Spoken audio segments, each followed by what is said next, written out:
وہ برابر ہو سکتی ہے ان کے شریکوں کے؟ وجعلوا للہ شرکاء، اور انہوں نے بنائے اللہ کے ساتھ دوسرے شریک. قل سموہم، آپ کہہ دیجئے کہ نام لیں ان شریکوں کا. ام تنبئونہ بما لا یعلم فی الارض، یا یہ اللہ کو ایسی باتیں بتا رہے ہیں جو اللہ زمین میں جانتا ہی نہیں ہے. ام بظاہر من القول، یا ان کی ظاہری باتیں ہیں. بل زین للذین کفروا مکرہم وصدوا عن السبیل، بلکہ اچھا کر کے دکھایا گیا کافروں کو ان کا فریب اور وہ روک دیے گئے راستے سے. ومن یضلل اللہ فما لہ من ہاد، اور جس کو اللہ گمراہ کرے اس کے لیے کوئی ہدایت دینے والا نہیں. لہم عذاب فی الحیات الدنیا ولعذاب الآخرۃ اشق وما لہم من اللہ من واق، ان کے لیے عذاب دنیا کی زندگی میں اور آخرت کا عذاب تو زیادہ سخت ہوگا، اور نہیں ہوگا ان کے لیے اللہ کی طرف سے کوئی بچانے والا. مثل الجنت التی وعد المتقون، مثال اس جنت کی جس کا پرہیزگاروں سے وعدہ کیا گیا یہ ہے. تجری من تحتها الانہار، تو اس کے نیچے سے نہریں بہتی ہوں گی. اکلھا دائم وظلھا، جس کا کھانا بھی ہمیشہ کا اور اس کا سایہ بھی ہمیشہ کا. تلک عقبی الذین اتقوا، یہ گھر ہوگا پرہیزگاروں کا. وعقبی الکافرین النار، اور گھر کافروں کا وہ تو آگ ہوگی. والذین آتیناہم الکتاب یفرحون بما انزل الیک، اور وہ لوگ جنہیں ہم نے کتاب دی وہ تو خوش ہوتے ہیں اس پر جو کچھ نازل کیا جاتا ہے آپ کی طرف.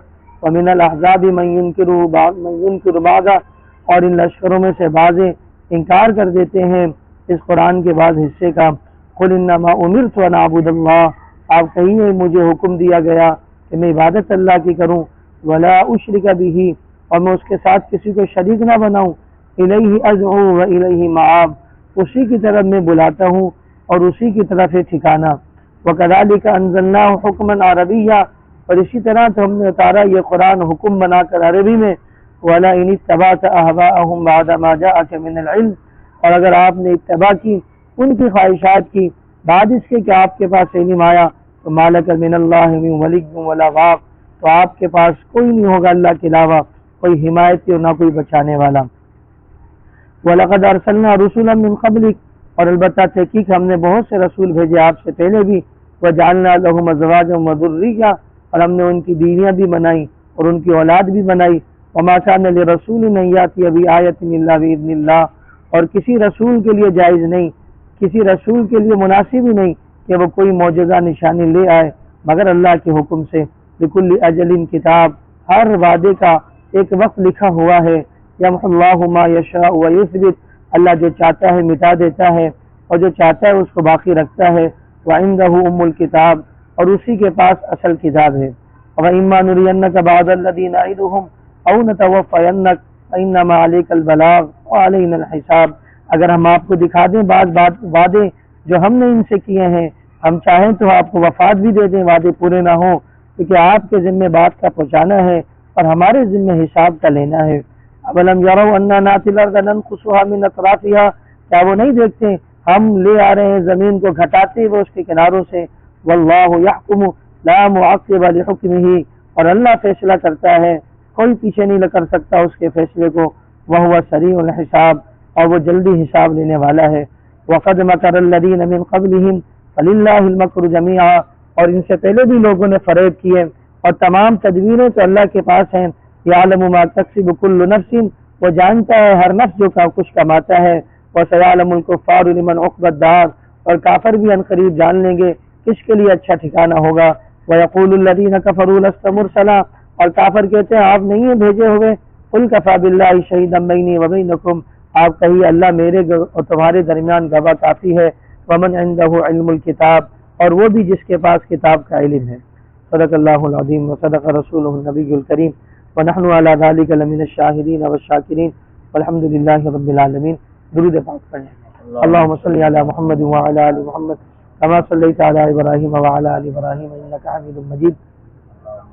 اللهم بارك على محمد وعلى آل محمد كما باركت على إبراهيم وعلى آل إبراهيم إنك حميد مجيد.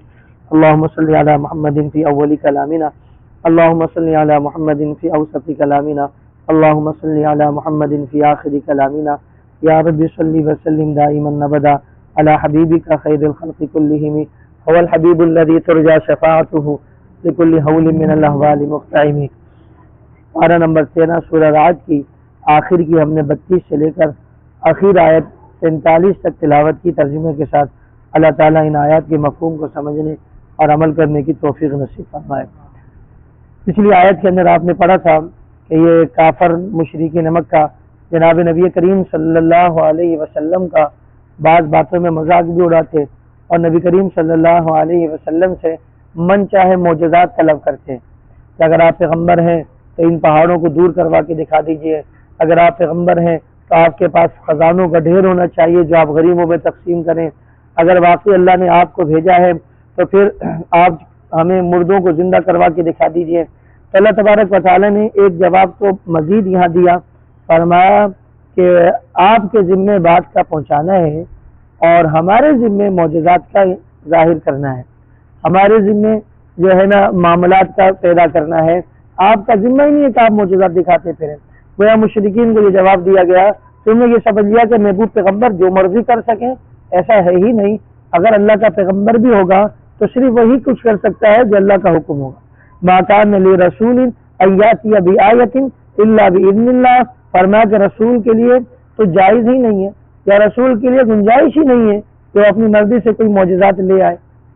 سمجھ آ رہی بات نہیں؟ میں نے پچھلی آیت میں بھی آپ کو یہ بات سمجھائی تھی، آیت کے ضمن میں، کہ کافر یہ سمجھتے تھے کہ اللہ نے اگر کسی کو نبی بنایا ہے تو وہ خدائی اختیارات کا مالک ہونا چاہیے۔ جیسے آج کل ہمارے یہاں بہت سارے مسلمان ایسے ہیں جو وہ یہ سمجھتے ہیں کہ نبی کریم صلی اللہ علیہ وسلم نبی ہے، لہٰذا وہ خدائی اختیارات کے مالک ہیں، اللہ اولاد دے سکتا ہے، نبی بھی دے سکتے۔ ہمارے مسلمان نہیں سمجھتے، حالانکہ تو مشرکوں کا عقیدہ تھا۔ ہمارے مسلمان یہ سمجھتے ہیں عزت ذلت نبی کے ہاتھ میں، یہ تو مشرکین کا عقیدہ تھا۔ عزت ذلت تو کس کے ہاتھ میں؟ اللہ کے ہاتھ میں۔ نفع نقصان کس کے ہاتھ میں؟ اللہ کے ہاتھ میں۔ تو اس زمانے کے کافر وہ یہ سمجھتے تھے کہ نبی جو ہوگا وہ اپنی مرضی سے سب کچھ کر سکتا ہے اور آپ کچھ نہیں کر پا رہے اپنی مرضی سے، وہی کر رہے ہیں جو اللہ چاہ رہا ہے، تو مطلب آپ نبی نہیں ہیں۔ اور ہمارے زمانے کے لوگوں نے بھی یہ عقیدہ رکھا، لیکن بات تھوڑی سی الٹ ہو گئی۔ انہوں نے کچھ کرتا نہ دیکھا تو نبوت کا انکار کیا، انہوں نے نبی مانا تو ہر کچھ کرنے کا عقیدہ رکھ لیا۔ وہ کہتے ہیں آپ کچھ نہیں کر سکتے لہذا آپ نبی نہیں ہیں، یہ کہتے ہیں آپ نبی ہیں لہذا آپ سب کچھ کر سکتے ہیں۔ عقیدہ دونوں کا ہے کہ جو نبی ہوگا وہ سب کچھ کر سکے گا، جبکہ قرآن یہ بتا رہا ہے کہ سب کچھ کرنے والی ذات ایک اللہ کی ہوتی ہے، اور نبی کا کام تو صرف وہی ہوتا ہے اللہ باذن اللہ، جو اللہ اس کو حکم دے دے۔ نبی تو حکم کا کیا ہوتا ہے بھائی؟ پابند ہوتا ہے۔ نبی حکم کا کیا ہوتا ہے؟ پابند۔ جناب نبی کریم صلی اللہ علیہ وسلم کو حکم تھا کہ آپ نے خفیہ دعوت دینی ہے، آپ خفیہ دعوت دے رہے تھے۔ حکم آیا آپ نے اعلانیہ دعوت دینی ہے، آپ نے اعلانیہ دعوت دینا شروع کر دی۔ آپ کو پر حالات ہے، حکم تھا کہ آپ نے برداشت کرنا، آپ برداشت کرتے رہے، صبر کرتے رہے۔ حکم آیا تلوار اٹھانے تو آپ نے کیا اٹھا لی؟ تلوار اٹھا لی۔ تو نبی کا کام وہ تو حکم کا پابند ہوتا ہے۔ سمجھ آ رہی بات میری؟ یہ سمجھ لینا کہ نبی سب کچھ کر سکتا ہے، یہ بات بالکل سرے سے درست نہیں ہے۔ اللہ کے پاک پیغمبر ہو یا کوئی بڑے سے بڑا فرشتہ ہو، وہ اللہ کے حکم کا محتاج ہے، کرنے والی ذات ایک اللہ کی ہوتی ہے۔ اللہ حکم دے دے تو اللہ کے نبی چاند کو اشارہ کرے، اللہ اس کے 2 ٹکڑے کرا دے۔ اللہ کا حکم آ جائے کنکر کی طرف اشارہ کرے، کنکری کلمہ پڑھنے لگ جائے۔ اللہ حکم کرے ابو پیغمبر جو ہے نا لوٹے میں ہاتھ ڈال کے انگلیاں باہر نکال لیں برتن میں، اللہ 5 انگلیوں سے پانی کے چشمے جاری کرے۔ اور اللہ حکم نہ کرے، یہ ابو پیغمبر جناب نبی کریم صلی اللہ علیہ وسلم میں مسجد میں بیٹھے ہوئے حضرت ابو ہریرہ رضی اللہ تعالیٰ عنہ تشریف لائے، یا رسول اللہ بھوک اور پیاس سے برا حال ہو رہا ہے۔ جس پیغمبر کے ہاتھ میں اللہ تعالیٰ پانی کا چشمہ جاری کرا دے، اسی پیغمبر کے ہوتے ہوئے اسی کے صحابہ کیا ہے؟ پیاس سے پریشان ہو رہے۔ تو پتہ چلا محبوب پیغمبر کے ہاتھ میں نہیں ہے جب بھی مرضی جانے لوٹے برتن سے پانی نکل جائے۔ اگر محبوب کے ہاتھ میں ہوتا تو یہاں ابو ہریرہ پریشان کیوں ہو رہا ہوتا؟ سمجھ آ رہی بات نہیں آ رہی؟ حضرت فاطمہ الزہرا رضی اللہ تعالیٰ عنہ نبی کریم صلی اللہ علیہ وسلم نے پوچھا فاطمہ خیر ہے، حالات کیسے؟ فاطمہ رونے لگی، مفہوم عرض کر رہا ہوں۔ اور حضرت فاطمہ الزہرا رضی اللہ تعالیٰ عنہ نے فرمایا رسول اللہ اپنی بھوک پیاس سے برداشت ہو جاتی ہے، یہ بچے حسن حسین کی بھوک پیاس کا کیا کریں؟ تو اللہ کے پاس پیغمبر کے اختیار میں ہوتا تو اپنے نواسوں کو بھوکا پیاسے کیسے دیکھ لیتے؟ اور بات سمجھ آ رہی ہے نہیں آ رہی ہے؟ تو اللہ جب چاہے فیصلہ کر دے، اللہ فیصلہ کر دے نماز اللہ کے نبی پر پڑھ لے اور 2 قدم آگے بڑھ لے، اور پھر 2 قدم واقف پیچھے رہ جاتے تیزی کے ساتھ، صحابہ نے پوچھا، فرمایا اللہ پاک نے جنت میرے آگے کی، میں نے سوچا اس کے پھلوں میں سے کچھ تمہارے لیے توڑوں، اللہ جب حکم کر۔ اس لیے عقیدہ یہی ماننا چاہیے، یہ رکھنا چاہیے کہ سب کچھ اختیارات کا مالک صرف ایک اللہ ہے، وہ اپنی مرضی سے کسی کو کچھ دے دے، وہ اس کی مرضی ہے، لیکن اس کی مرضی کے بغیر ایک پتا بھی نہیں ہل سکتا۔ ہماری بات نہیں، ہم سانس نہیں لے سکتے۔ اس لیے اللہ تعالیٰ نے ایک تو یہ نظریہ سمجھایا کہ تمہارا یہ سوچنا بالکل غلط ہے کہ محبوب پیغمبر جو چاہیں گے وہ کر کے دکھا دیں گے، یہ تو وہی کریں گے جو ہم ان کو بتائیں گے، اور فرمایا کہ ہم جو ان کو بتاتے ہیں وہ تو وہی کی صورت میں، مفہوم بتا رہا ہوں کچھ باتوں کا، فرمایا کہ ہم جو ان کو بتاتے ہیں وہ تو وہی کی صورت میں ہوتا ہے، اور اہل کتاب میں سے جو جاننے والے ہیں وہ اس کو مانتے بھی ہیں اور بعض انکار بھی کرتے ہیں، جیسے عبداللہ ابن سلام رضی اللہ تعالیٰ عنہ، یہودی تھے، نجاشی بادشاہ عیسائی تھا، دونوں اہل کتاب میں سے تھے، وہی ان کے سامنے آئی، دونوں نے مانا، اور کچھ مثال ایسے یہودی اور عیسائی تھے جنہوں نے وحی کو مانا، تو فرمایا کہ اس وحی کے بعض ماننے والے ہیں اور بعض کیا ہیں، ہر دور کے اندر یہ سلسلہ چلتا رہتا ہے کہ بعض لوگ مانتے ہیں اور بعض لوگ، بلکہ اگر ہم جائزہ لیں انبیاء علیہ الصلوۃ والسلام کی تاریخ کا تو اکثریت نہ ماننے والوں کی ہوتی ہے، کسی ہوتی ہے اکثریت نہ ماننے، اکثر لوگ منکر ہوتے ہیں، اور علماء انبیاء کے کیا ہیں، وارث ہیں۔ آپ معاشرے میں دیکھ لیں اکثریت منکروں کی ہوتی ہے۔ اس وقت مسلمان زیادہ ہیں یا کافر زیادہ ہیں؟ کافر زیادہ ہے نا، مسلمان تو 1.25 ارب 1.5 ارب 2 ارب ہوں گے، اور پوری دنیا کے اندر انسان کتنے بڑھتے ہیں؟ 6 ارب 7 ارب کے قریب پہنچ چکے ہیں، تو 6 ارب میں 1.5 ارب مسلمان ہیں، باقی سارے کے سارے کیا ہیں؟ تو حق کے ساتھ غلبہ نہیں ہوتا، اکثریت کے اعتبار سے اکثریت کے اعتبار سے لوگ کیا ہوتے ہیں؟ باطل سمت میں کھڑے ہوتے ہیں۔ پھر اگر ہم مسلمانوں میں بھی دیکھ لیں، جو مسلمان ہیں ان میں سے کتنے 24 گھنٹے کی زندگی علماء کے مشورے کے مطابق گزارتے ہیں، ان میں سے بھی اکثریت جو ہے نا دوسری طرف جا رہی ہوتی۔ پھر علماء کی قدر نہ قدر کے اعتبار سے بھی ہم دیکھ لیں تو کیا معاملات آج کل چلتے ہیں۔ تو اس لیے یہ انبیاء علیہ الصلوۃ والسلام کی ترتیب رہی ہے، اللہ تعالیٰ کی سنت رہی ہے کہ انبیاء علیہ الصلوۃ والسلام کے ہر دور میں مخالفین کیا ہیں، پائے گئے ہیں، اور یہ سلسلہ کہاں تک چلے گا؟ جب تک قیامت ہے کہ حق کے مقابلے میں ناحق موجود ہے۔ اللہ نے اپنے نبی کو یہاں اس سے بھی تسلی دی، وَلَقَدِ اسْتُهْزِئَ بِرُسُلٍ مِّن قَبْلِكَ، اے نبی اگر آپ کا مذاق اڑا رہے تو آپ سے پہلے بھی بہت سے رسولوں کو کیا اڑایا گیا؟ مذاق اڑایا گیا۔ آپ یہ تو سوچیں ہی نہیں کہ آپ کا مذاق نہیں اڑایا جائے گا، آپ پیغام حق لے کر آئیں گے تو آپ کا مذاق اڑایا جائے گا۔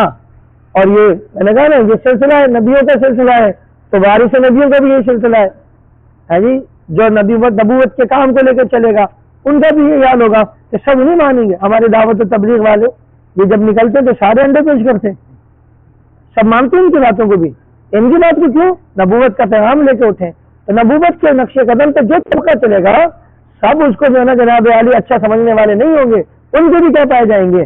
اسی طرح مخالفین پائے جائیں گے، جس طرح محمد رسول اللہ صلی اللہ علیہ وسلم کے پائے گئے۔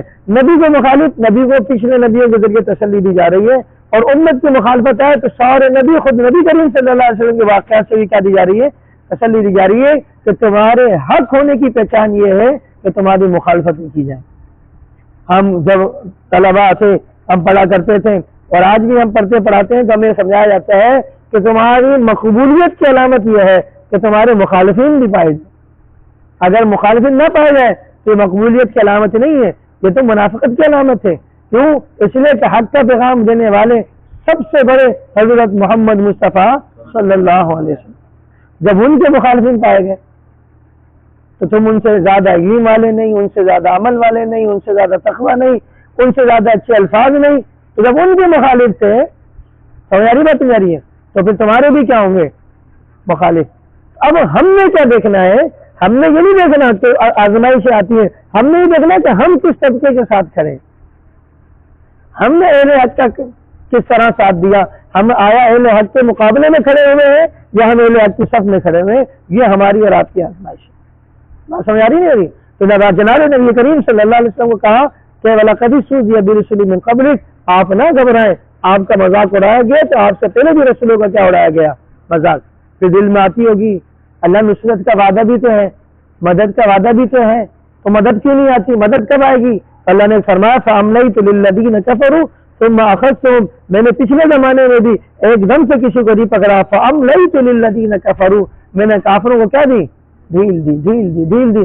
ثم اخذتهم، پھر میں نے اچانک ان کو کیا کیا؟ پکڑا.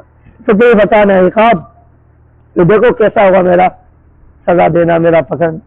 جی اللہ تعالیٰ فوراً نہیں پکڑتا، اللہ تعالیٰ کافر کو ڈھیل دیتا ہے. کافر کی ڈھیل اس کے نیک کام کے دنیا میں بدلے ہو جاتے ہیں، اور مسلمان کی آزمائشیں اس کے گناہوں کا کفارہ بن جاتی ہیں، یا مسلمان کی آزمائشیں اس کے درجات کے بلند ہونے کا ذریعہ بن جاتی ہیں. ڈھیل دی ڈھیل دی ڈھیل دی، اور جی اتنی سے سرزمین سے بڑھتے بڑھتے بڑھتے بڑھتے پورے فلسطین پہ قابض ہوا، اور اللہ نے آج اچانک پکڑا. 2 دن سے اتنی پٹائی لگ رہی ہے، اتنی پٹائی لگ رہی ہے کہ 50-60 سال میں جو فتح پائی تھی وہ ساری کی ساری غارت ہو گئی. اللہ تعالیٰ مسلمان فلسطینی مسلمانوں مجاہدوں کو مزید ترقیاں نصیب فرمائے، اللہ ان کو مزید غلبے نصیب فرمائے. ہماری ہمدردیاں فلسطینیوں کے ساتھ. بولا ہماری ہمدردیاں کس کے ساتھ ہے؟ اللہ نے پکڑ شروع کی ہے، اللہ کرے کہ پکڑ ان کے منطقی انجام تک پہنچ جائے. اللہ کرے کہ اس وقت فلسطینی سلطان صلاح الدین ایوبی کی طرح فاتح مقدس بن جائے، اور ہماری دعائیں ان کے ساتھ ہوں گی انشاءاللہ. کل قیامت کے دن ہم انہی کے صف میں اٹھیں گے. ہم کچھ کر تو نہیں سکتے نا، ہمارے اختیار میں نہیں ہے جی. ہم نہ یہاں سے پتھر پھینک سکتے ہیں اسرائیل کے پاس، نہ یہاں سے کچھ بندوق پھینک سکتے ہیں اسرائیل کے پاس. ہم بے بس ہیں، لیکن ہم یہ حسرت تو کریں نا یا اللہ ہم حق کے ساتھ تھے، ہم مسلمانوں کے ساتھ تھے. مولا ہمارے پاس کچھ نہیں تھا، ایک ہتھیار ہمارے پاس تھا دعاؤں کا اور حمایت کا. ہم نے دعاؤں میں بھی فلسطینیوں کا اکیلا نہ چھوڑا، اور ہم نے جب مسئلہ اسرائیل فلسطین کا آیا تو ہم نے دھمکی کی چوٹ پہ نام کس کا لیا؟ بولے بھائی فلسطین کا. ہم اسرائیل کے ساتھ نہیں ہیں. پچھلی سرکار نے بڑی باتیں کی نا، اسرائیل کو تسلیم کر لو. اب کہاں گئے؟ بہت سارے لوگ ایسے ہیں ہمارے جو آج بھی کہ نہیں فلسطین نے غلط کیا، اب اسرائیل حملہ کرے گا، اب اسرائیل نہیں چھوڑے گا. ٹھیک ہے، تو اس سے پہلے فلسطینی کون سے بیچارے سکون سے رہ رہے تھے؟ اس سے پہلے بھی تو فلسطینی شہید ہی ہو رہے تھے. ہر رمضان میں شہادت کی داستانیں بڑی پڑی ہیں. تو پہلے تو جناب خاموشی سے شہید ہو رہے تھے، اب کم سے کم 500 مار کے مریں گے تو بہادری کے ساتھ تو مریں گے. اللہ کرے کہ پورے فلسطینی کی یہ جو ہے نا جذبہ بن جائے کہ مر تو ویسے ہی رہے، اب اکیلے نہیں مریں گے، ہم تو ڈوبے ہیں سنم، تمہیں بھی لے ڈوبیں گے. اور اللہ پاک کی شان دیکھو، اتنی طاقت رکھنے والا، بظاہر طاقت رکھنے والا، بظاہر طاقت. علماء تو پہلے سے جانتے تھے کہ کس باطن میں طاقت نہیں ہوتی. طاقت کس ذات میں ہوتی ہے؟ اللہ کی ذات. طاقت حق کے ساتھ ہوتی ہے، باطن میں طاقت نہیں ہوتی. ہم تو پہلے سے اس بات کا رونا رو رہے ہیں، لیکن آج اللہ نے دنیا کو دکھایا. جو کہہ رہا تھا ہمارے پاس فلاں میزائل ہیں، فلاں میزائل ہیں، ہمارا دفاعی نظام ایسا ہے کہ کسی کی طرف سے فائر کیا ہوا چھوٹا سا میزائل بھی ہمارے دفاعی نظام کو، ہمارے حصار کو نہیں توڑ سکتا.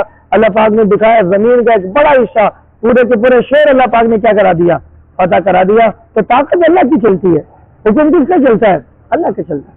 اللہ تبارک و تعالیٰ فرما رہے، تو اللہ تبارک و تعالیٰ فرمانے فَأَمْلَيْتُ لِلَّذِينَ كَفَرُوا ثُمَّ أَخَذْتُهُمْ، میں کافروں کو ڈھیل دیتا ہوں. تو کافروں کی ڈھیل اس بات کی علامت نہیں ہے کہ وہ حق پر ہیں. ثُمَّ أَخَذْتُهُمْ، پھر میں چاہتا ہوں تو کیا کر لیتا ہوں؟ پکڑ لیتا ہوں. اسی لیے اللہ تبارک و تعالیٰ نافرمانوں کو بھی بسا اوقات مسلمانوں میں بھی نافرمانوں کو ڈھیل دیتے ہیں، لیکن وہ ڈھیل دینا اس بات کی علامت نہیں ہوتی کہ اللہ تعالیٰ اس سے کیا ہو چکا ہے؟ راضی ہو چکا ہے جی. اس لیے ہم اور آپ کو یہ سوچنا چاہیے کہ اگر ہم راحت میں ہیں یا ہم جو ہے نا تکلیف میں ہیں، تو ہمارے اعمال اللہ کی طرف متوجہ ہونے والے ہیں یا نہیں. اگر ہم راحت میں ہیں اور ہم اللہ کی طرف متوجہ ہیں تو یہ راحت آخرت کے ملنے والے انعامات کی ابتدا ہے. اور اگر ہم جناب راحت میں ہیں اور ہم اللہ کے نافرمان ہیں تو یہ راحت ہمارے نیک اعمال کا بدلہ ہے. اب آخرت میں ہماری پکڑ سخت ہونے جا رہی ہے. بات سمجھ آ رہی نہیں آ رہی ہے؟ اس لیے میرا دوستوں معیار یہ نہیں ہے کہ جناب راحت میں ہونا ہے، تکلیف میں ہونا. معیار ہے اللہ تعالیٰ کی طرف متوجہ ہے جی. اگر مرتے ہوئے اللہ کی طرف متوجہ تھے تو یہ مرنا بھی کیا شہادت ہے. فلسطینیوں کی بات جیسے میں نے کی، کوئی بھی علاقہ اگر اللہ کی طرف متوجہ تکلیفیں آ گئی اور پھر اس حال میں موت آ گئی تو یہ مرنا بھی کیا ہے؟ شہادت. سمجھ آ رہی بات نہیں؟ تو اس لیے اللہ تعالیٰ نے اپنے نبی کو فرمایا کہ اللہ کے رسول آپ سے پہلے بھی لوگوں کا مذاق اڑایا گیا، لیکن ہم نے کافروں کو فوراً نہیں پکڑا، ہم نے ان کو ڈھیل دی، پھر ہم نے اچانک پکڑا. پھر ہمارا عذاب بھی دیکھ لو کیسا ہوا، پھر ہماری پکڑ بھی کیسے ہوئی. قوم عاد کی پکڑ، قوم سمود کی پکڑ، قوم صالح کی پکڑ. اللہ پاک کی جب پکڑ آتی ہے تو اللہ نام و نشان بتا دیتا ہے. اللہ کی پکڑ آتی ہے کہ علم یغنم فیہا، اللہ ایسے نشان مٹاتے گویا کبھی اسے بسیرا ہی نہیں کیا تھا، کبھی بسے ہی نہیں تھے وہاں پر. جن گلیوں کے اندر فلسطینیوں کو گھسیٹا جاتا تھا جن گلیوں سے فلسطینی ماں بہن بیٹیوں کو جنا پکڑ کے لے جا غائب کیا جاتا تھا، آج ان گلیوں سے گھسیٹنے سے پہلے وہ خود ایسے بھاگ رہے تھے گویا پیچھے ان کے کسی نے جو ہے شیر درندے چھوڑ دیے، ایسے بھاگ رہے، نہ ان کو اپنے لباس کا خیال ہے، نہ پیچھے اپنی جائیداد مال و دولت کا خیال ہے، بھاگ رہے۔ اور فلسطینی مجاہدین، کتنی خوبصورت کی ویڈیو آئی دنیا میں دیکھی کہ مسلمان حالت جنگ میں بھی وہ کتنا جو ہے نا یعنی ایک اعتدال پر ہوتا ہے کہ ایک خاتون اس کے ساتھ 2 بچے اور وہ پریشانی کی عالم میں یہودی ہے، لیکن مسلمان جب اس کی طرف بڑھے تو ایک مسلمان نے آگے کہا کہ اس کے اوپر چادر ڈالو، اور اس نے کہا کہ آپ اطمینان میں بچے ہم آپ کے ساتھ ذاتی نہیں ہونے گے۔ تو جہاں پر مسلمانوں کی عزتیں نیلام کی جا رہی تھیں، اہل اسلام نے اسلام کے غلبے کے بعد بھی دوسروں کی عزتوں کی حفاظت۔ یہ میرے دوست اسلام ہے، اللہ ہمیں صحیح معنوں میں اسلام کی قدر کی توفیق نصیب فرمائے۔ تو اللہ تعالیٰ نے فرمایا کہ ایک وہ ذات ہے اللہ کی کہ تمہارے ہر عمل پر نگہبان ہے، اور دوسرے تمہارے یہ بنائے ہوئے معبود ہیں جو شعور نہیں رکھتے، جو عقل نہیں رکھتے، جو علم نہیں رکھتے، جو وجود نہیں رکھتے۔ کیا وہ ذات اور یہ بے شعور برابر ہو سکتے ہیں؟ کبھی برابر نہیں ہو سکتے۔ سب کچھ جاننے والا، تمہارے اعمال سے واقف، تمہارے نفع نقصان کا مالک، اور ایک بے شعور جن کو تم نے اپنے ہاتھوں سے بنایا، جن کے ناک نقشے تمہارے بنانے کے محتاج ہیں، جو کسی جگہ کھڑے کرنے میں گرنے میں تمہارے محتاج ہیں، ایسا نہیں بات، جو اپنے وجود پہ بیٹھنے والے مکھی کو نہیں ہٹا سکتے، تم نے ان معبودوں کو اللہ کے برابر کرنے کا سوچا۔ ام جعلوا للہ شرکاء قل سموہم، لاؤ ذرا کون سے شرکاء ہے اللہ کے، کون شریک ہو سکتا ہے، نام تو لو ان کے، کیسے نام لیتے اللہ کے مقابلے، کچھ ہو تو نام لے۔ اسی لیے اللہ نے میرا انسان تو من خلق السماوات والارض ليقولن الله ولئن سألتم من نزل من السماء ماء فأحيا به الأرض من بعد موتها ليقولن الله، وہ بھی بس اوقات عاجز ہو جاتے تھے، ان سے پوچھو خالق کون ہے، ان سے پوچھا بارش آسمان سے بارش برسانے والا کون ہے، تو وہ کافر مشرک بھی یہی کہتے کون ہے، اللہ۔ اللہ کہتے جتنا بات ماننے کے مانتے ہو تو پھر تمہیں کیا ہو گیا کہ تم اللہ کے ساتھ شریک بنا رہے ہو۔ اللہ کہہ رہا ہے کہ آپ تم ایسی باتیں اللہ کو بتانا چاہتے ہو کہ اللہ بھی نہیں جانتا۔ اللہ کا شریک ہو تو اللہ کو تو پتا ہونا چاہیے نا، میرا شریک ہے مجھے نہیں پتا، یا تمہاری ظاہری باتیں ہیں۔ اللہ کہہ رہا حقیقت یہ ہے کہ ان کے کفر کو، کافروں کے مکر کو، فریب کو شیطان نے اچھا کر کے دکھا دیا، انہیں اللہ کے راستے سے محروم کر دیا، اور جو اللہ سے جس کو محروم کر دے اسے کوئی ہدایت نہیں دے سکتا۔ ان کے لیے دنیا کی پھٹکار سزا تو ہے ہی ہے، اور آخرت کی سزا وَلَعَذَابُ الْآخِرَةِ أَشَقُّ، وہ تو اس سے بھی زیادہ کیا ہوگی، سخت ہوگی، اور اس کا تو کوئی تحمل نہیں کر سکتا، جو جہنم کی صورت میں ہوگی۔ اور فرمایا ان کا کوئی مددگار نہیں ہوگا۔ اس کے برخلاف ماننے والوں کے لیے فرمایا جنت ہے، لیکن فرمایا وَعِدَ الْمُتَّقُونَ، جنت کا وعدہ کس کے لیے ہے؟ پرہیزگاروں کے لیے۔ کس کے لیے بولو بھائی؟ گناہوں سے بچنا، اپنے معاملات کو قرآن و سنت کے مطابق اختیار کرنا۔ جنت بے پرہیزگار کو نہیں ملے گی۔ اللہ اپنی رحمت سے کسی کو معاف کر دے تو ایک الگ مسئلہ ہے، لیکن عام ضابطہ اللہ کا کیا ہے کہ جنت پرہیزگاروں کے لیے ہے۔ جی آپ نے پارا درس میں سنا کہ اللہ تعالیٰ اپنے فضل سے جنت میں ڈالے گا، اور اب یہاں آپ سن رہے ہیں کہ اللہ جنت کس کو دے گا؟ پرہیزگاروں کو دے گا۔ تو حقیقت تو یہی ہے کہ اللہ تعالیٰ کے فضل سے ہی سب جنت میں جائیں گے، لیکن اللہ اپنا فضل پرہیزگاروں پر متوجہ کرے۔ جی اللہ کی طرف سے برسنے والا پانی زمین میں غلے اگاتا ہے، لیکن ہر زمین سے آم کے درخت نہیں لگتے۔ جہاں آم کا بیج بویا جائے گا وہیں سے آم کے درخت لگیں گے، جہاں گندم بویا جائے گا بارش سے وہیں گندم کی فصل اگے گی، جہاں کچھ بویا جائے گا بارش برسات سے وہیں تک وہ فصل اگے گی، اور جہاں کچھ نہ بویا جائے یا تو کچھ اگے گا نہیں، اگے گا تو خاردار جھاڑیاں اگے گی۔ سمجھا رہے مطلب؟ تو اللہ پاک کی رحمت، اللہ پاک کا فضل جو متوجہ ہوگا قرب کیا نام ہے معاشر کے میدان میں، تو وہ پرہیزگاروں کی طرف متوجہ ہوگا، اور اللہ تعالیٰ پرہیزگاروں کے صدقے پر کسی کی طرف متوجہ کر دیں تو اللہ کا فضل ہوگا، ورنہ آدمی استقاق تک نہیں رکھ سکتا کہ اللہ کی نافرمانی کرے گا۔ اللہ بڑا غفور الرحیم ہے۔ میں اکثر حدیث مبارکہ آپ کے سامنے رکھتا ہوں، والعاجز من اتبع نفسه هواها وتمنى على الله، کہ اللہ کے پاک پیغمبر نے فرمایا بے وقوف ہے جو اپنے نفس کو خواہش کے تابع کر دے، جو اپنے نفس کو خواہش کے تابع کر دے اور آخرت میں اللہ سے کیا لگا لے؟ امید لگا۔ اللہ بڑا غفور الرحیم ہے، اللہ ماں سے بھی 70 گنا زیادہ محبت کرتا ہے، اللہ نے کلمہ دیا ہے کہ اللہ جہنم میں تھوڑی ڈالے گا۔ یہ اللہ کے نبی فرمانے بے وقوف ہے، یہ کیا ہے؟ بے وقوف ہے کہ اعمال کی طرف توجہ ہی نہیں ہے، جان بوجھ کے نماز سے غفلت ہے، اور دیکھا اللہ معاف کر دے گا۔ تو پھر اللہ نے بے نمازیوں کی سزا کو جو قرآن میں بیان فرمائی، حدیثوں میں آئی ہے، تو پھر کیوں بیان فرمائی ہے کہ اللہ معافی کر دے گا؟ تو پتا نہیں اللہ معاف نہ کرے. جی اس لیے ہم اپنی نمازوں کو پڑھیں گے پھر بولیں گے اللہ غفور الرحیم ہے، جیسے پڑھ لی قبول کر لے گا. لیکن پڑھے بغیر بولیں کہ اللہ غفور الرحیم ہے. محبوب پیغمبر فرمانے یہ آدمی بیوقوف ہے. اس نے فرمایا کہ جنت کا وعدہ کس کے لیے ہے؟ پرہیزگاروں کے لیے، متقیوں کے لیے ہے. فرمایا اس میں نہریں بہتی ہوں گی، اس کے کھانے بھی ہمیشہ ہوں گے، سائے بھی ہمیشہ ہوں گے، یہ اچھا ٹھکانہ ہوگا. اور فرمایا کہ جو کافر ہیں ان کے لیے ٹھکانہ جہنم ہوگا. پھر آگے فرمایا کہ نبی آپ ان کو بتا دیجئے مجھے تو یہ حکم ہے کہ میں بندگی اللہ کی ان اعبد اللہ ولا اشرک بہ. اگر یہ آپ کی بات کو نہ مانے تو نہ مانے، لیکن آپ یہ کہیں کہ میں تو اللہ کے ساتھ کسی کو شریک نہیں کر سکتا، میں تو صرف عبادت کس کی کروں گا؟ پورا معاشرہ اگر جناب علی غلط کرے تو یہ ہمارے لیے دلیل نہیں ہے کہ سب یہ کر رہے تو ہم بھی وہ کرنے لگ جائیں. ہے جی میں جب شروع میں آیا تھا تو ہمارے یہاں گلیوں گلیوں میں جو ہے نا پتہ نہیں کیا کچھ خرافات تھی، سب علیم بنا رہے ہیں، سب خواجہ بابا کی دیکھ گھما رہے ہیں، سب تو واپس سے ہمارے لوگ بیٹھے سب کر رہے ہیں. ہے جی آج تو کوئی بھی نہیں کر رہا الحمدللہ. لیکن دلیل سب کا کرنا یا نہ کرنا نہیں ہوتا. دلیل کیا ہوتا ہے؟ قرآن و سنت کا ہوتا ہے. قرآن و سنت کے اوپر چلنا ہوتا ہے. دلیل ہے سب نے جھنڈے لگا دیے تو ہم نے بھی جھنڈے لگا لیے. دلیل تو یہ قرآن و سنت کیا کہہ رہا ہے، قرآن و سنت کے اندر کیا ہمارے طریقہ ہے. اس میں فرمایا کہ نبی آپ ان کو کہہ دو اگر سارے کے سارے کہیں اور چلے جائیں میں اکیلا رہ جاؤں گا تب بھی میں وہی کروں گا جو مجھے اللہ کی طرف سے حکم آتا. ان اعبد اللہ، میں عبادت صرف کس کی کروں گا؟ اللہ کی کروں گا. ولا اشرک بہ، اور اس کے ساتھ کسی کو شریک نہ ذاتی طور پہ شریک سمجھوں گا نہ عطائی طور پہ شریک سمجھوں گا. ہمارے یہاں ہمارے دوستوں نے یہ ذاتی طور پہ شریک نہیں، ذاتی طور پہ ہم شریک نہیں مانتے، عطائی طور پہ ہم مانتے ہیں کہ جی ذاتی علم تو اللہ کا ہے، عطائی نبی کا بھی ہے. ذاتی طور پہ مدد اللہ کرتا ہے، عطائی طور پر نبی ولی بھی کر سکتا ہے. تو پھر آپ یوں بھی کہتے کہ چل آگے جا کر تو ذاتی عبادت تو اللہ کی ہے، عطائی عبادت کسی اور کی بھی ہو سکتی ہے. کوئی ذاتی عطائی نہیں ہے. ذاتن بھی اللہ تعالیٰ، عطان بھی اللہ تعالیٰ، سب کچھ کرنے والا کون ہے؟ اللہ کا. اس نے فرمایا کہ میں کسی کو شریک نہیں بناتا، تم کچھ بھی کر لو، میں تو ایک اللہ تعالیٰ کی طرف رہوں گا. الیہ ادعو، اسی کی طرف بلاؤں گا، والیہ مآب، اور اسی کی طرف ہے ٹھکانہ. اللہ ہی کی طرف بلانا ہے اور اللہ ہی کی طرف کیا ہے؟ ٹھکانہ. تو محبوب پیغمبر کے پیغام میں کسی طرف بلانا ہے؟ اللہ. اور آج ہمارے دوست کیا کہتے ہیں کہ اللہ تو ڈائریکٹ نہیں سنتا، اور وہ کہتے ہیں اللہ کی طرف نہیں، ہمیں تو بابے کی طرف جانا چاہیے.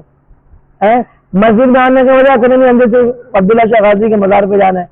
نہیں سمجھ میری بات، تین جانا ہے. اور بھائی اللہ تعالیٰ ہی کی طرف اللہ کے نبی نے بلایا، اور اللہ کے نبی نے ڈائریکٹ بلایا. کیا بلایا؟ جی اللہ ڈائریکٹ نہیں سنتا. جبکہ اللہ کے نبی نے جتنی دعائیں سکھائی، میں نے 12 آپ کو یہ بات سمجھائی نا، اللہ کے نبی نے جتنی دعائیں سکھائی ساری دعاؤں میں کیسے پکارا ہے؟ اللہ ڈائریکٹ. کیسے پکارا ہے؟ ڈائریکٹ اللہ. کھانے کی دعا، پینے کی دعا، ہے جی باتھ روم سے آنے جانے کی دعائیں میں نے آپ سے پڑھوائی ہیں، کئی دعائیں سب میں کیا ہے؟ اللہم. ایسے نہیں ہے. تو اس لیے اللہ تعالیٰ کے پاک پیغمبر فرما رہے ہیں میں تو اسی کی عبادت کروں گا، اس کے ساتھ کسی کو شریک نہیں بناؤں گا، اور میں اسی کی طرف بلاتا رہوں گا. الیہ ادعو، اسی کی طرف میں دعوت دیتا رہوں گا. اس لیے ہم نے بھی کس کی طرف بلانا ہے؟ اللہ کی طرف بلانا ہے، کہ جو کچھ ہوتا ہے اللہ کی طرف سے. اور اگر مخلوق سے کچھ ہوتا نظر آئے تو بھی یہی ہے کہ اللہ تعالیٰ کے حکم سے ہو رہا ہے. کافر میں مسلمان میں کیا فرق ہے؟ کافر اسباب کو خدا سمجھ جاتا ہے، اور مسلمان کہتا ہے ان اسباب میں تاثیر کس نے پیدا کی؟ اللہ نے. جیسے مثال کے طور پر سورج روشنی دیتا نظر آتا ہے نا، تو جب سورج میں گرہن لگ جائے تو کوئی بھی عقل مند سورج کو بولتا ہے سورج جی روشنی دے دیجیے، سورج جی روشنی دے دیجیے، آپ کے سامنے چاند آ گیا اس کو ہٹا دیجیے. سورج کی ہوتی روشنی وہ پیچھے حکم کس کا ہے؟ تو گرہن لگتا ہے تو ہم کس کو پکارتے ہیں؟ اس لیے ہمیں بغیر کسی کے ہاتھ سے ہوتا بھی نظر آ جائے تو ہم نے انہیں کہنا کہ اسی نے کر دیا، اس نے کر دیا، ہم یہی کہیں گے کس نے کیا؟ اللہ نے. اور اللہ کی طرف متوجہ.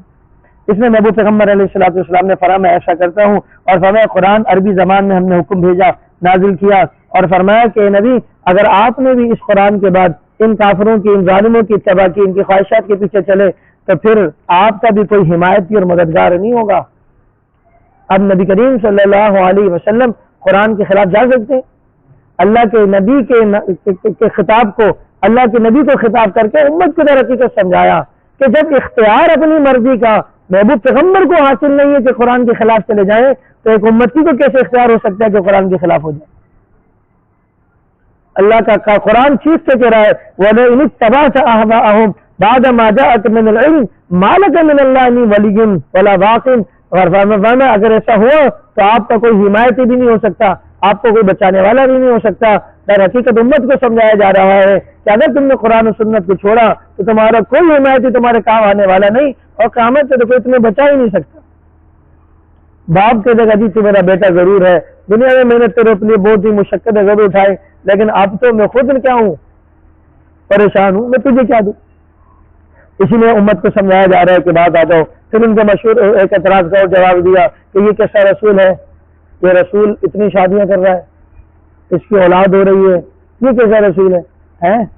یہ مولوی صاحب کیسا ہے؟ مولوی صاحب دوسری شادی کر گیا، بعض مولوی دوسری شادی کی امتی مختلف ناراض ہو جاتے ہیں۔ تو یہ الزام آج کا نہیں ہے، یہ الزام جناب نبی کریم صلی اللہ علیہ وسلم پہ بھی لگا کہ بھئی یہ کیسا رسول ہے، یہ شادیاں کر رہا ہے، کل اس سے کی آج اسے کر لی، 2 مہینے اس سے پہلے دوسرے کی آج اسے کر لی۔ تو اللہ تعالیٰ فرما رہا تھا جو کل نوجوانوں فرمایا وَلَقَدْ أَرْسَلْنَا رُسُلًا مِّن قَبْلِكَ وَجَعَلْنَا لَهُمْ أَزْوَاجًا وَذُرِّيَّةً، فرمایا جیسے پہلے کہا تھا نا، صرف آپ کا مذاق نہیں اڑایا جا رہا، اس میں کوئی مذاق اڑایا گیا۔ اب کہا جا رہا ہے کہ صرف آپ کے اوپر تعدد ازواج، زیادہ بیویوں کا الزام نہیں لگ رہا، اور یہ کوئی آپ نئے پیغمبر نہیں جنہوں نے 1 سے زیادہ شادیاں کی ہیں، اس سے پہلے ہم نے رسول بھیجے، وَجَعَلْنَا لَهُمْ أَزْوَاجًا، ان سب نے بھی بیویاں رکھی تھیں، بیوی نہیں کیا رکھی تھی، بیویاں رکھی، تو 2 شادی 3 شادی 4 شادی، بعض انبیاء تو ایسے ہیں جن کی 99 اور 100 شادیوں کے قریب۔ حضرت سلیمان علیہ السلام کے بارے میں مشہور ہے کہ آپ کی 90 سے اوپر شادیاں تھیں، بعد روایت میں 90، بعد میں 99، بعد میں اس سے بھی زیادہ تک ہے۔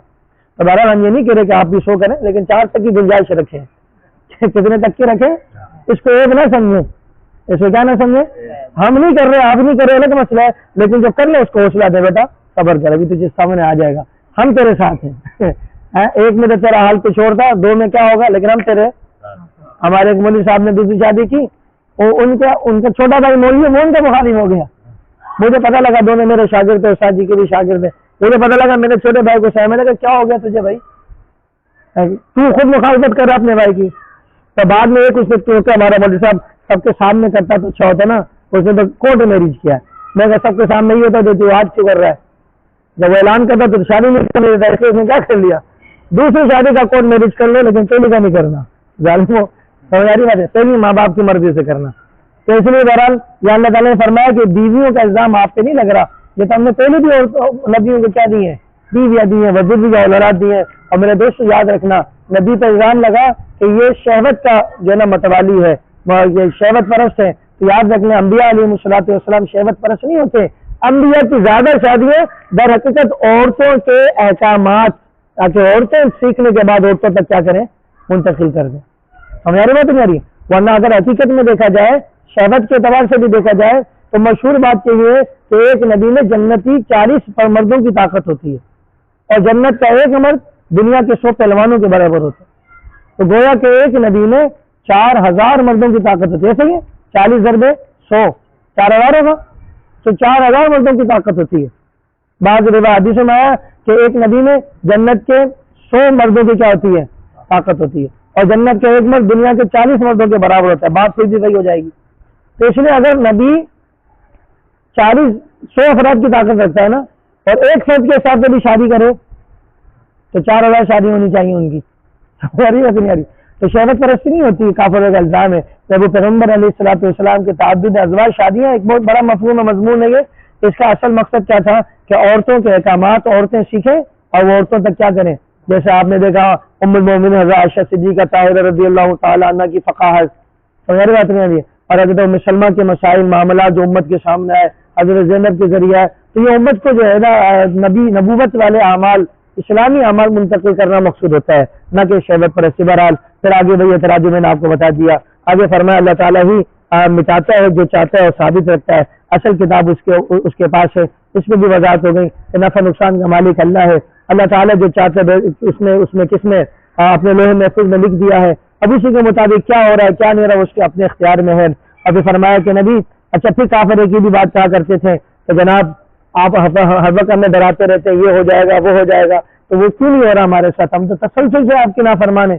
اللہ تعالیٰ فرمایا نبی آپ ان کو کہہ دو ہم نے جو وعدے کیے ہیں ہم چاہیں تو آپ کی زندگی میں دکھا دیں اور چاہیں تو آپ کو وفات دے دیں، وعدے تو پورے ہو کے رہیں گے۔ یہ ہم نے نہیں کہا کہ آپ کی زندگی میں سارے وعدے پورے ہوں گے، ہم چاہیں تو آپ کی زندگی میں کیا کر دیں، وعدے پورے کر دیں، ان کو دکھا دیں، او نتوفینک، یا ہم چاہیں تو آپ کو کیا دے دیں، وفات دے دیں۔ فإنما علیک البلاغ، آپ کا ذمہ ہے اس بات کو پہنچا دینا، وعلینا الحساب، حساب کس کے ذمہ ہے، ہمارے ذمہ، لہٰذا آپ پہنچاتے رہیں، باقی ان کا یہ کہنا کہ یہ کیوں نہیں ہو رہا، وہ کیوں نہیں ہو رہا، وہ ہمارے ذمہ۔ سمجھ آ رہی بات نہیں آ رہی؟ تو اس سے ایک مسئلہ اور بھی پتہ لگا، او نتوفینک، کہ محبوب پیغمبر ہمیشہ دنیا میں رہنے کے لیے تشریف نہیں لائے، ایک دن آپ بھی دنیا سے کیا ہوں گے، تشریف لیں۔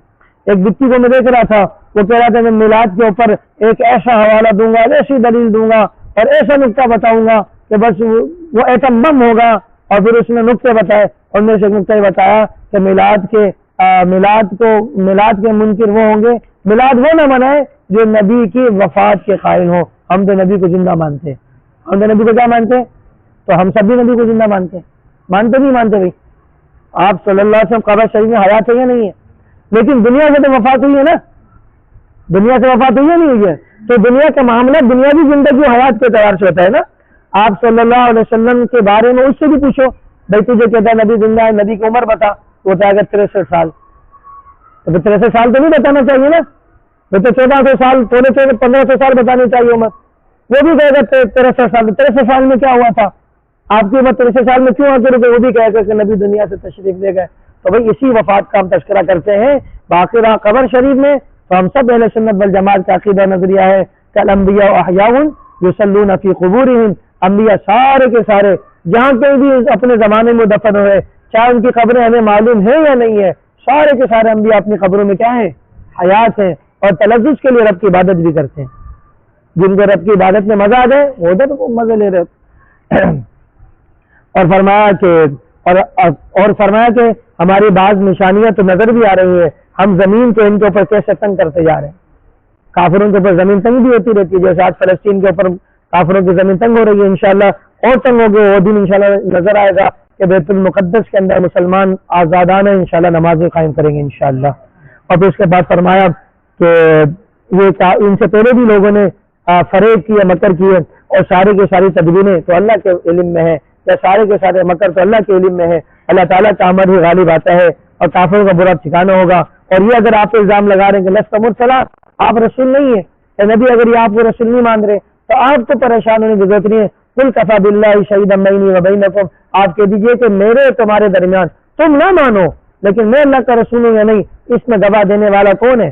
اللہ ہے، اس میں گواہی دینے والا اللہ ہے، بلکہ اللہ کی گواہی کافی ہے۔ ومن عنده الکتاب، اور فرمایا جو اہل کتاب ہیں ان کی گواہی بھی میرے لیے کیا ہے؟ کافی ہے۔ تمہاری گواہی سے کیا ہوتا ہے؟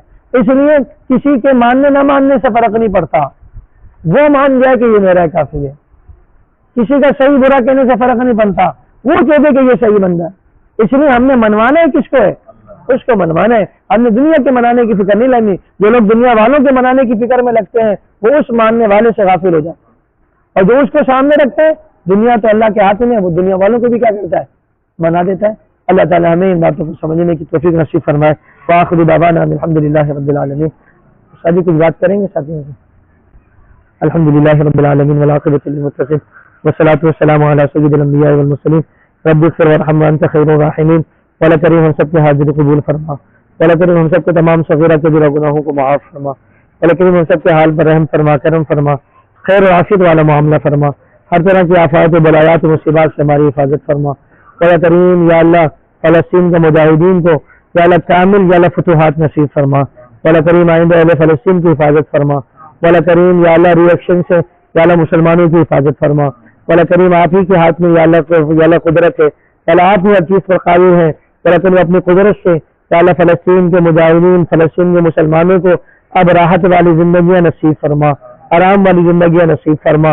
مولا کریم اسرائیل کو یہودیت کے نشان عبرت بنا، مولا کریم اسرائیل و یہودیت کے نشان عبرت بنا، مولا کریم یا اللہ ہمارے مسلمانوں کی یا اللہ دائیں بائیں آگے پیچھے اوپر نیچے سے حفاظت فرما، مولا کریم جو علاقے واپس لیے ہیں مولا کریم ان علاقوں کی بھی حفاظت اور مزید علاقے بھی یا اللہ فلسطینیوں کو نصیب فرما۔ مولا کریم آپ نے سلطان صلاح الدین ایوبی کے ذریعے اسی بیت المقدس کو فتح کیا تھا، لیکن آپ نے عمر ابن خطاب کے ذریعے اسی بیت المقدس کو فتح کیا تھا، مولا کریم آج کے مجاہدین کے ذریعے بھی اس کو یا اللہ فتح فرما، یا اللہ آج کے مجاہدین کو بھی یا اللہ بیت المقدس کے غلبے کے لیے سبب کے طور پر قبول فرما۔ مولا کریم جو کمزوریاں کوتاہیاں ہیں یقیناً انسان ہونے کے ناطے ہے یا اللہ ہے، یا اللہ ان سے درگزر فرما۔ اللہ کریم اور تمام عالم کے تمام مسلمانوں کی اعلیٰ مدد و نصرت فرما. جزا اللہ عنا محمد صلی اللہ علیہ وسلم ما هو اہلہ وصلی اللہ علی النبی الکریم وعلی آلہ واصحابہ اجمعین آمین برحمتک یا ارحم الراحمین.